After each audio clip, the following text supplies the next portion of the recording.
Bismillahirrohmanirrohim. Assalamualaikum warahmatullahi wabarakatuh. Segala puji bagi Allah, semoga solawat tercurahkan kepada Nabi Muhammad SAW, beserta keluarganya, sahabatnya, dan umatnya hingga hari kiamat. Sahabat YM 28 yang dimuliakan Allah. Siapa yang tidak mau hidupnya penuh dengan keberkahan? Semua orang sewajarnya berharap keberkahan dalam kehidupannya. Mendapat berkah dalam hidupnya, berkah umurnya, berkah rezeki dan harta bendanya, berkah ilmunya, keluarganya dan segala yang dianugerahkan dan diusahakan mendapat keberkahan dari Allah Ta'ala. Keberkahan bukanlah hanya pemberian Allah yang tiba-tiba dengan tanpa sebab diturunkan kepada seseorang. Keberkahan merupakan sesuatu yang senantiasa diminta dan harus diupayakan oleh setiap manusia kepada Allah, sehingga akan bertambah kebaikan dan ketaatannya kepada Allah.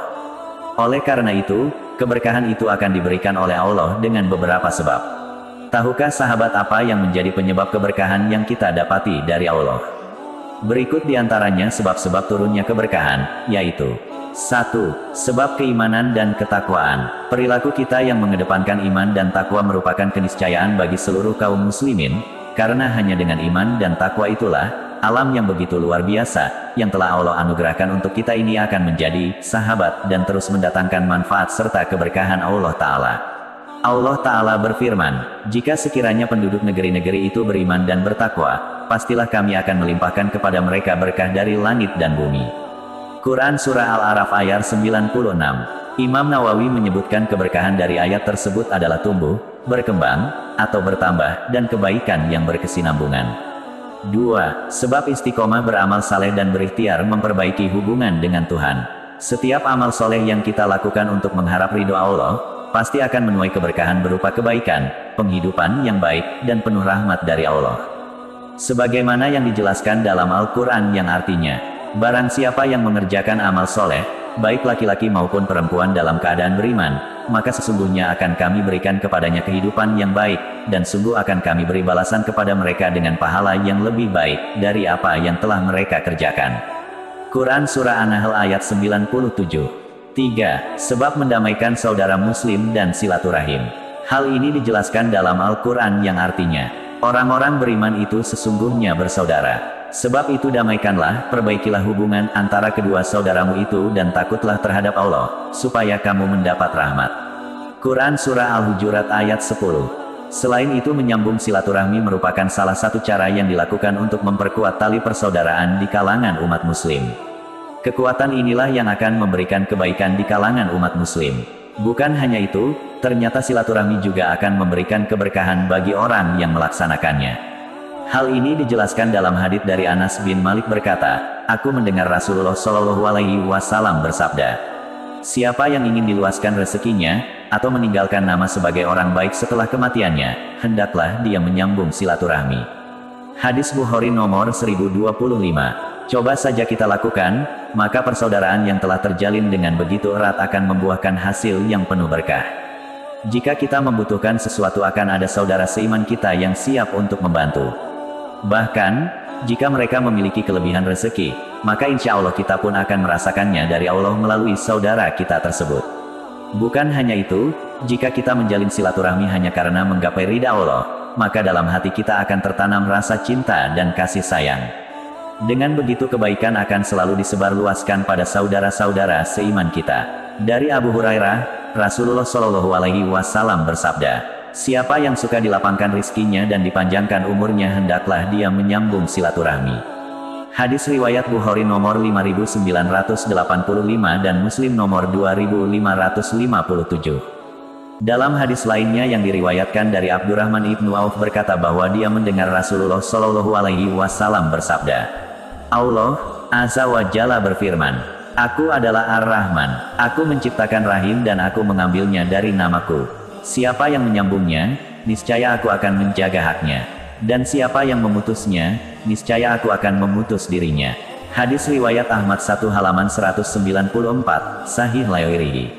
4. Sebab kesabaran terhadap ujian. Allah Ta'ala memberikan ujian kepada manusia untuk mengetahui setiap kemampuan hambanya dalam memecahkan permasalahan hidup, baik masalah harta, anak, keluarga, tempat kerja, ataupun masalah-masalah lainnya.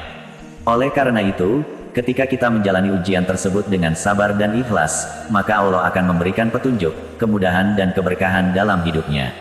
Sebagaimana yang dijelaskan dalam Al-Quran yang artinya, dan sungguh akan kami berikan cobaan kepadamu, dengan sedikit ketakutan, kelaparan, kekurangan harta, jiwa dan buah-buahan, dan berikanlah berita gembira kepada orang-orang yang sabar, yaitu orang-orang yang apabila ditimpa musibah, mereka mengucapkan, Inna lillahi wa inna ilaihi raji'un. Mereka itulah yang mendapat keberkahan yang sempurna, dan rahmat dari Tuhan mereka, dan mereka itulah orang-orang yang mendapat petunjuk. Quran Surah Al-Baqarah ayat 155-157. 5. Sebab jujur di setiap langkah usaha mendapatkan rezeki halal. Maksud sifat jujur dalam berdagang adalah menjelaskan tentang cacat atau kekurangan pada barang dagangan yang dijual, jika memang ada cacatnya kepada pembeli. Tidak ada yang ditutupi atas kondisi barang tersebut hingga terjadinya kesepakatan akan jual beli. Inilah sebab yang menjadikan keberkahan dan kebaikan dalam perdagangan dan jual beli. Sebagaimana yang dijelaskan dalam hadis yang diriwayatkan dari Hakim bin Hizam, Nabi Shallallahu Alaihi Wasallam bersabda, kedua orang penjual dan pembeli masing-masing memiliki hak pilih, khiyar, selama keduanya belum berpisah. Bila keduanya berlaku jujur dan saling terus terang, maka keduanya akan memperoleh keberkahan dalam transaksi tersebut. Sebaliknya, bila mereka berlaku dusta dan saling menutup-nutupi, niscaya akan hilanglah keberkahan bagi mereka pada transaksi itu.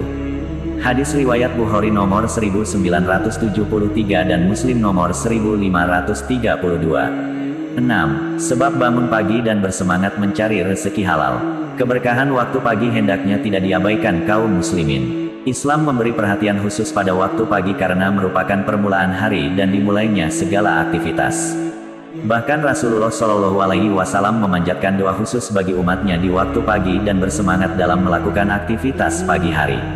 Sebagaimana disampaikan dalam hadis yang diriwayatkan dari Nafi, pernah bertanya kepada Ibnu Umar tentang sabda Nabi Shallallahu Alaihi Wasallam, Ya Allah, berkahilah umatku di waktu paginya.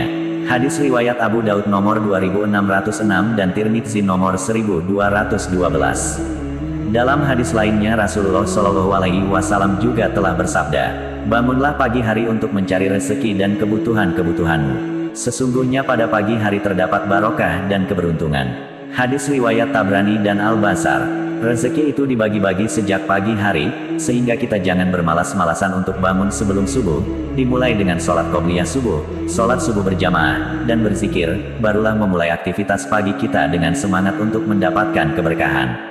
7. Sebab menyebut asma Allah di setiap memulai pekerjaan yang baik. Dalam setiap memulai kegiatan yang baik, kita dianjurkan memulainya dengan menyebut asma Allah, agar setiap langkah kita mendapatkan kemudahan usaha dan keberkahan atas hasilnya yang diperoleh. Dari Abu Hurairah, bahwa Rasulullah Shallallahu Alaihi Wasallam bersabda, setiap perkataan atau perkara penting yang tidak dibuka dengan zikir pada Allah, maka terputus berkurang berkahnya. Hadis riwayat Ahmad 2 halaman 359. Sesuatu yang dikerjakan adalah karena perintah Allah, atau karena telah diizinkannya. Maka karena Allah dia mengerjakan pekerjaan itu, dan kepadanya dia meminta pertolongan, agar pekerjaan terlaksana dengan baik dan berhasil. Keberkahan tidak selalu dalam arti selamat, langgeng, uang yang banyak, bertambahnya harta, dan tumbuh, namun juga dapat merasakan kepuasan, kecukupan, dan ikhlas atas pemberian dan pembagian rezeki dari Allah. Dalam hal ini orang-orang yang mendapatkan keberkahan juga merasakan hidup dengan perasaan nyaman dan bahagia. Semoga Allah Ta'ala memberikan keberkahan terhadap rezeki, harta, dan keturunan yang diamanahkan kepada kita, serta melimpahkan kepuasan kepada kita atas pemberiannya. Amin ya robbal alamin. Kami berharap apa yang disampaikan dapat bermanfaat bagi sahabat TIAM 28 yang dirahmati Allah. Kami mohon maaf atas segala kesalahan dan kehilafan dalam penyampaian materi ini. Wallahu alam bisawab. Wassalamualaikum warahmatullahi wabarakatuh.